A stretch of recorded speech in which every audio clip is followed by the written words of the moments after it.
ጤና ይስጥልኝ እንዴት ሰነበታችሁ ሮዝ መስቲካ ነኝ ዛሬ የዘመናችንን የሴቶች ወይም የእናቶችና የህፃናትን ህይወት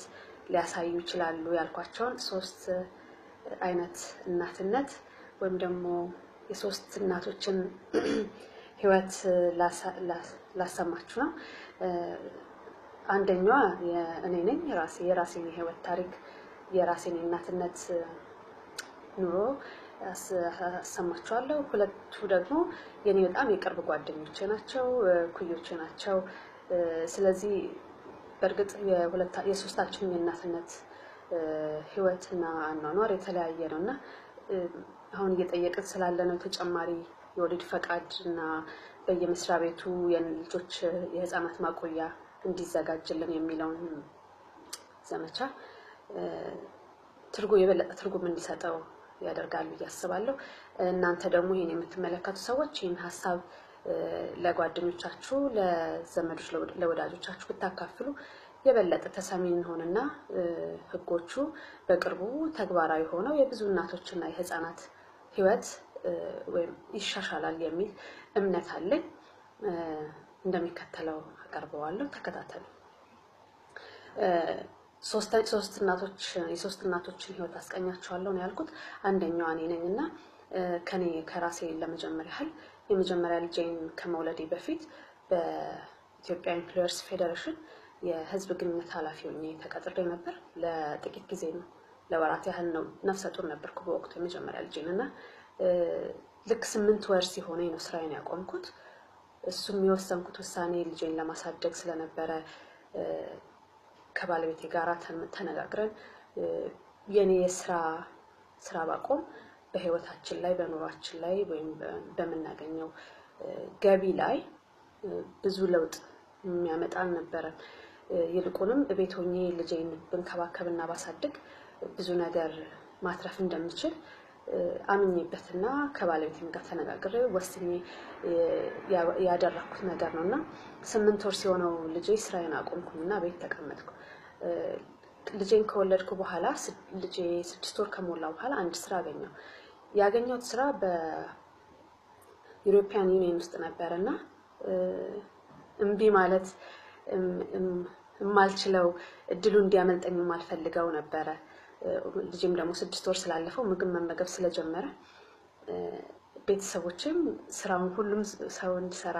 ወደ ስራ እንድመለስ ጉጉትም ስለነበራቸው እኔም ራሴ ስራዬን መመለስ ፈልግ ነበር መስራት ፈልግ ነበርና ያም እድል እንዲያመልጠኝ ስላልፈለኩ ስራውን ተቀበልኩኝና መስራት ጀመርኩ ስራዬን ስጀምር ግን የሆነው ነገር ምንድነው ልጄን ለሰራተኛ መስጠት አልቻልኩም አንደኛ 6 ወር ሙሉ ከኔ ጋር ነው የቆየው አዲስ ሰው በአንድ ጊዜ ማስለመድ አልቻልኩም ሁለተኛ አላመንኩበትም ያስፈራል በጣም ሶስተኛ የለም ደግሞ አይገኝም ስለዚህ ምንድነው ያደረኩት የቤት ሰራተኛ አለኝ ስለዚህ እናቴ ጠዋት 12 ሰዓት ሲሆን ቤቴ ትመጣለች እንግዲህ እናቴ የራሷ ቤት አላት የራሷ ኑሮ አላት ልጆች አሉ የቤቷ ውስጥ ያለ ደግሞ ስራ አለባት የራሷን ስራ ሰርታ ጠዋት 12 ሰዓት ሲሆን እኔ ቤት ትመጣለች እኔ ደግሞ ለልጄ ምግቡን አዘጋጃለሁ አበስላለሁ የሚበላውን የሚጠጣውን ነገር ሁሉ አዘጋጅና አስቀምጬለት ወደ ስራ እሄዳለሁ ማለት ነው 11 ሰዓት ተኩል ከስራ ስመለስ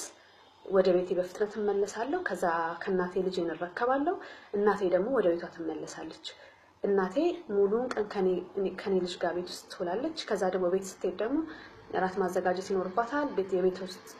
እጅግ ብዙ ተዘርዝረው ማያልቁት ያው የተለመዱ ነገሮች አሉ እነሱን ትሰራለች እኔ ስራዬን ብሰራም ብደሰትም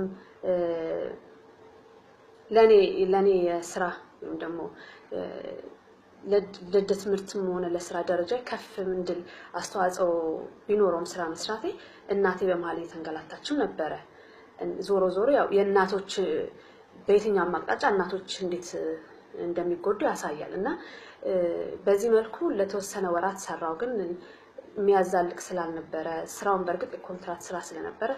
ስራዬም ኮንትራክቱን እንደጨረስኩ ሙሉ በሙሉ አቁሜ የራሴን ኃላፊነት ራሴ ለመወጣት ወሰንኩ ማለት ነው እናቴ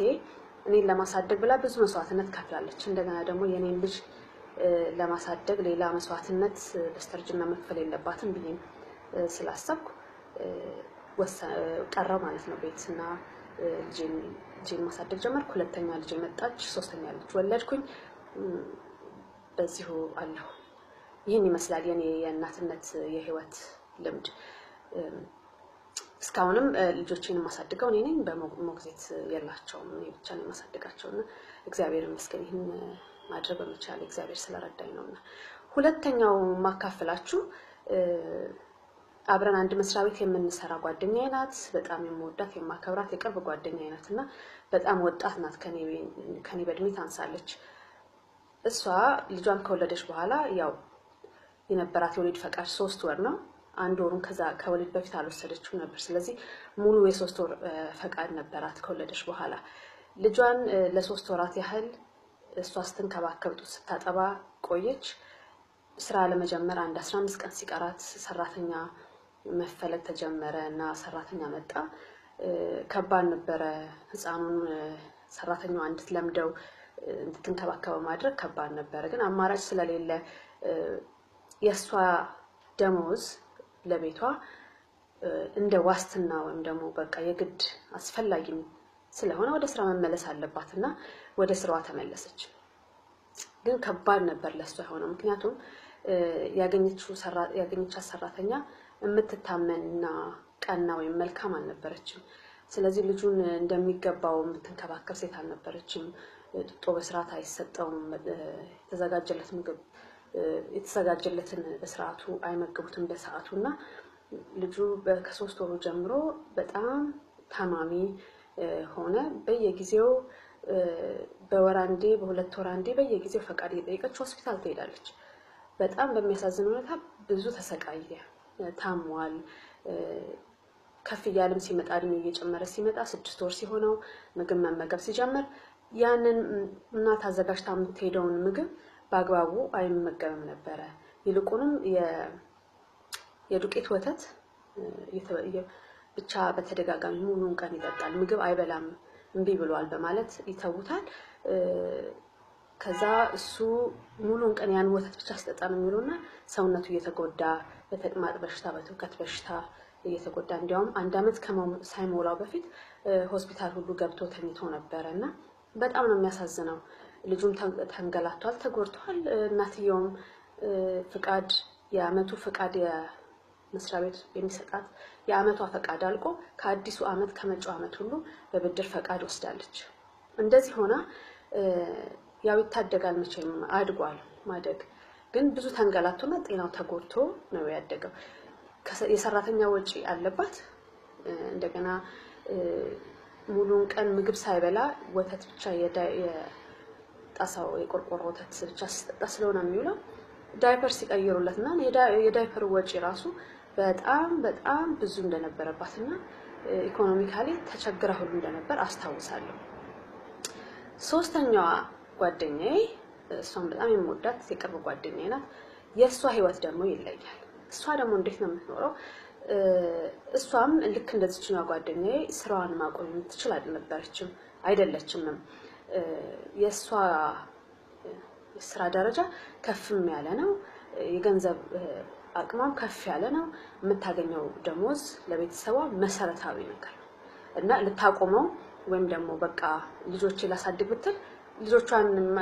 ለልጆቿ የሚያስፈልገውን ነገር ማሟላት ላትችል ትችላለች እና የሷ ደሞዝ በጣም ወሳኝ ነበረ ነው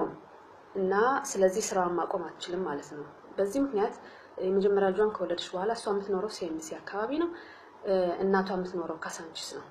ምንድነው የምታረገው? በጠዋት በሌሊት ተነስታ እንግዲህ ሌሊት 10 ሰዓት 11 ሰዓት ማለት ነው ተነስታ ምግባቸውን አዘጋጅታ የሷን ምሳ ሰርታ ሁሉን ነገር አዘጋጅታ ልጇን በመኪና ይዛ ወደ እናቷ ቤት ትሄዳለች። እናቷ ቤት ታስቀምጣለች። ምክንያቱም እናቷ ደግሞ ቤቷ ውስጥ ብዙ ስራ ስላለባት ወደ እሷ ቤት መታ ቁጭ ብላ የልጇን ልጅ መንከባከብ ስለማትችል የግድ ራሷ መኪና እየነዳች ወደ እናቷ ቤት መውሰድ አለባት ማለት ነው። እዛ ትወስዳለች። ልጇ ከእናቷ ጋር እና ከሰራተኛ ጋር በእናቷ እይታ ስር ስለሆነ ሰራተኛ ደግሞ የምታግዝ ተደርጎ ትውላለች። ሰራተኞቹ በጣም ብዙ አስቸጋሪ ባህሪ እንዳላቸው ብዙ ይታወቃል ከተማቸው ውስጥ ከሰራተኛ ጋር ተያዘ ብዙ ችግሮች አሉና እንደዛ ሆኖ ሙሉን ቀን ልጅ ከአያቱ ጋር ይውላል እሷ ስራዋን ስትሰራ ትውልና 11 ተኩል እንደወጣች የመንገዱ መጨናነቅ ሁሉ ብዙ ችግሮች አሉ ያ ሁሉ አልፋ 12 ሰዓት ወይም 12 ሰዓት ከምናምን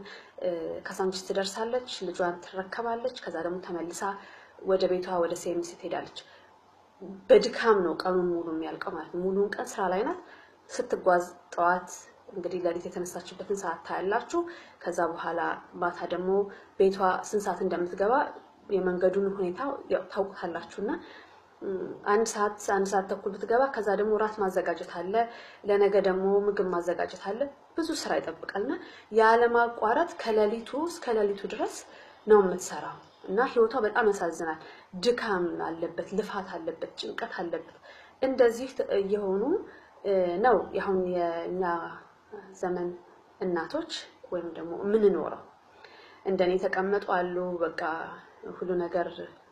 ይቅርብኝ ብሎ የተቀመጡ አሉ በሰራተኛ ልጆቻቸውም እነሱም እየተበደሉ ገንዘባቸውም እያለቀ ጭንቀትና በሽተኛ እየሆኑ እየደከሙ የሚሰሩ እናቶች አሉ